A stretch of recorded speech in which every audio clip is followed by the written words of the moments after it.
I said live. That's not what I meant. I'm gonna go ahead and try to do this in one take if possible. Honestly, it's wild to think that the recognition of extremists has gone to the point of allowing our media to suggest that's what we are. So there is ideology in cults, and then there is cults of ideology. What that means to say is that some cults operate as all rules fall to leader. Some cults don't have standard views because they cannot maintain them. Other cults move under the operation that if you deny anything that en masse cult believes, whether it is circumstantially true and proven to be or otherwise, it still defies the reason of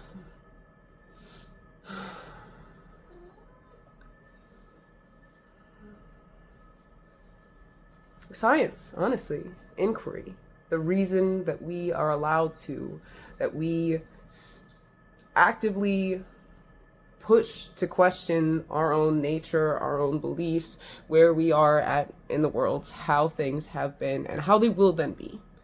There is no set assumption in science that anything will maintain even unto the next day. If there was an evolutionary mutation, it could be wiped out tomorrow. Do you understand? So, Dave Chappelle has never been a political person.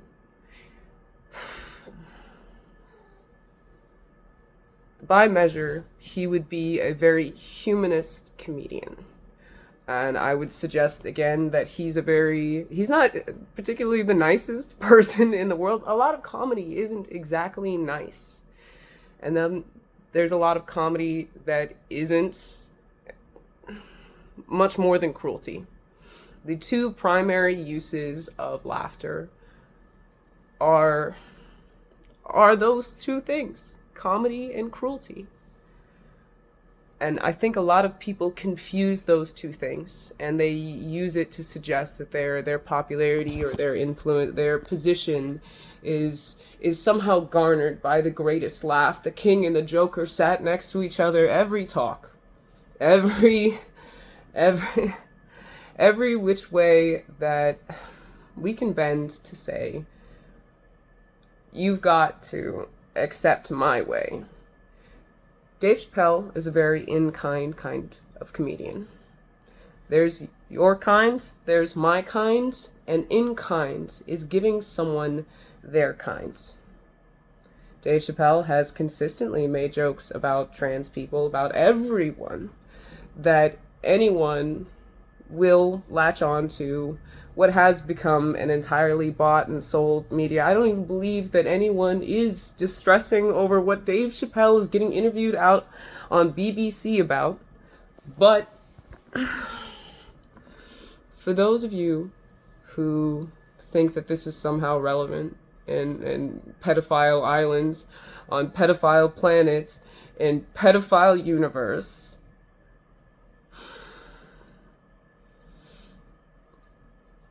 everyone is capable of crime. No one is a stranger to being stereotyped, standardized, marginalized, and the people with the loudest voices consistently have been allowed those positions, those megaphones, those mega churches, those Manosphere Central. The places for them to be safe are endless. So, from here, we have to understand each other, not when Dave Chappelle has joked about the trans community, their cult has emerged. The extremists that do exist, we all know that the KKK survived to today. There was no end in sight for maybe any of it. Maybe we don't stop doing things. Maybe, admittedly, it just becomes smaller and smaller. Maybe we never cure polio. Maybe it'll always be able to 1% chance re-emerge in society in some way we probably can recognize and identify, but maybe it will evolve into some form of something we've no concept of. And we cannot continue to center ourselves around these smallest people, these smallest minds with the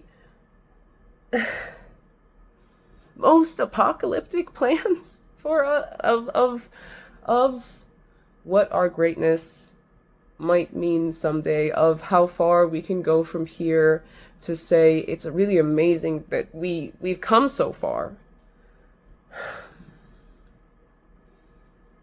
It is not around any of these cults. And Dave Chappelle has stood up there with a lot of right-wing property, a lot of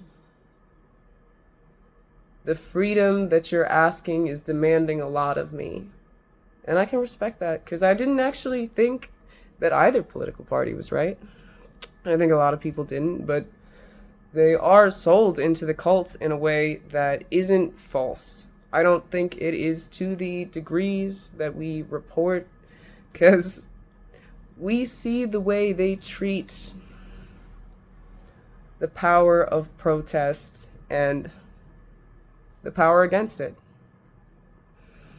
They hide the cameras from the greatest crowds and pull out all the stops, the smoke and mirrors, the sideshow central, everyone who's anyone was there in your circle type of, we become insulated, isolated from reality, ourselves, each other. We have no need to then continue to try to build a community when we are feeling ostracized.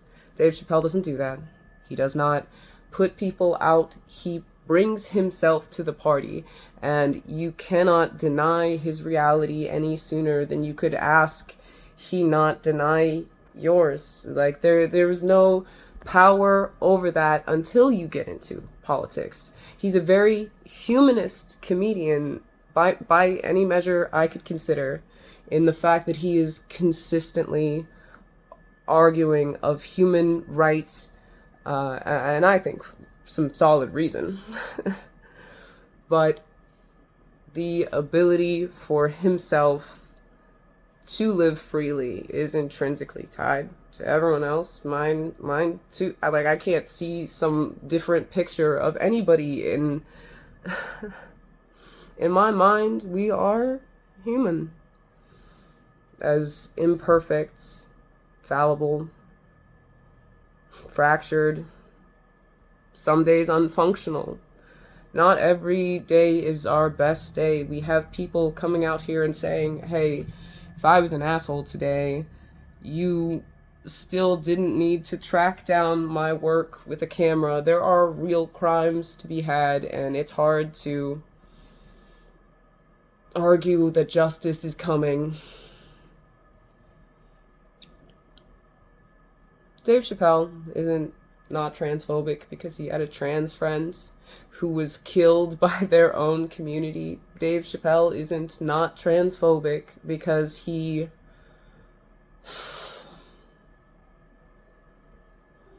doesn't treat the comedy any different. Dave Chappelle isn't prejudiced or bigoted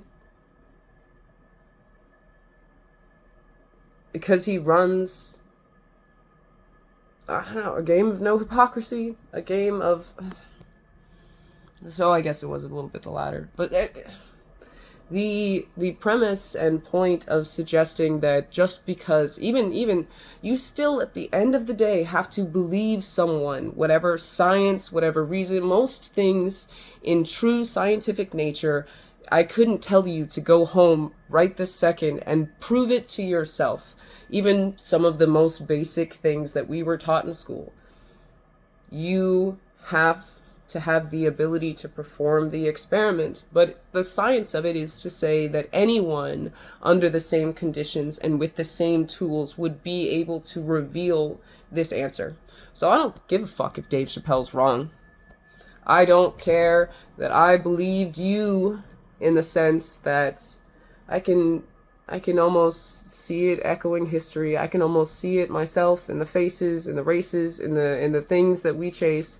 I absolutely believe that trans people are being proven to have brain activity that does not align with that of their same-sex cisgendered counterparts.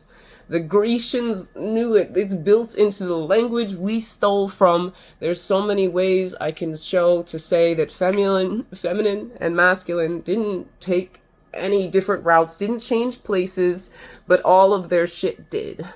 Their power never moved. Every which way, it was mass patriarchy through history of you giving us your old dresses and heels and makeup and wigs down to the minutest. I bet you minors painted their fingernails some which way. It's still just some man's hand-me-down of only women do that. Only this gender moves this. J.K. Rowling was a feminist. I know exactly.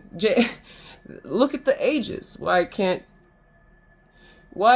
our younger crowd, especially, have, and maybe it is the sabotage of education, but saw coming women who fought really fucking hard to not have men speaking for them, coming in for the idea of men being them. It's no longer a man in power. It's what it is now. And I get that none of that excuses how she did become a bigot. How she found out, probably the same day she said it, like 6 months into being you're gonna hate me. I believe that the internet is all real people. I'm gonna focus in and I'm gonna hate you because that's what's pushed at me. That's how I feel about the internet today. I don't see the people next to me. It must be that this is how life is. Our reality has become so warped into a web of the most profitable postures, positions.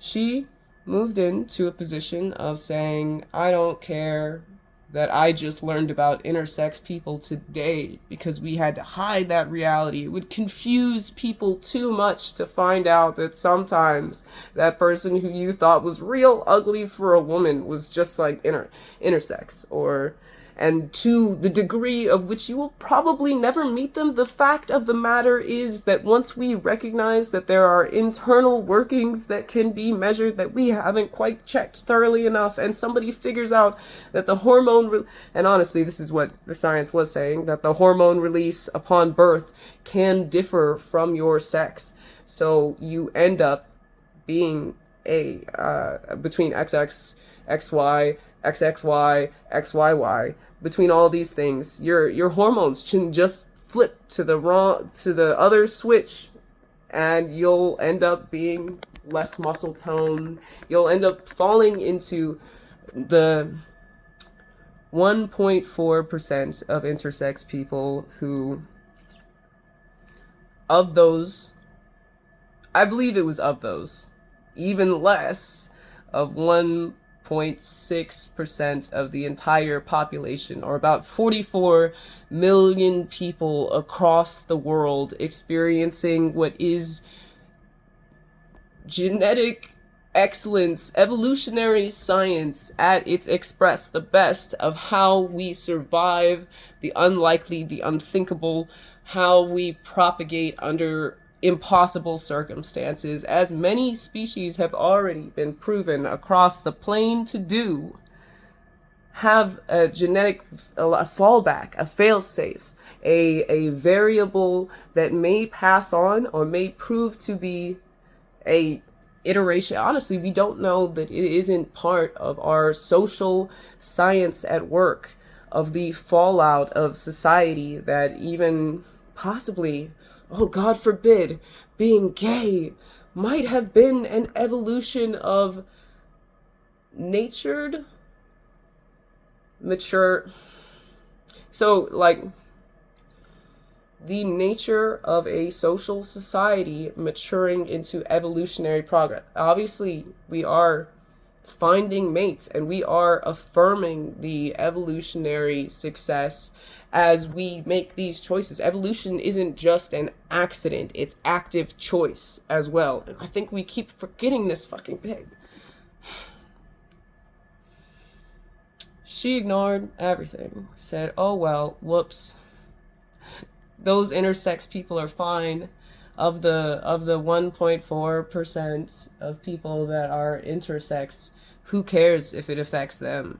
44 million might just end up beaten, brutalized in the same way we did the gays, because you don't change your story. You don't change your actions. You don't change a bit of your pitch. You're bringing back conversion therapy like it's an accident that we're back here, but you know, we prayed the gay away and it worked real good that time. And we gotta give it that one more try. Fuck you. Okay.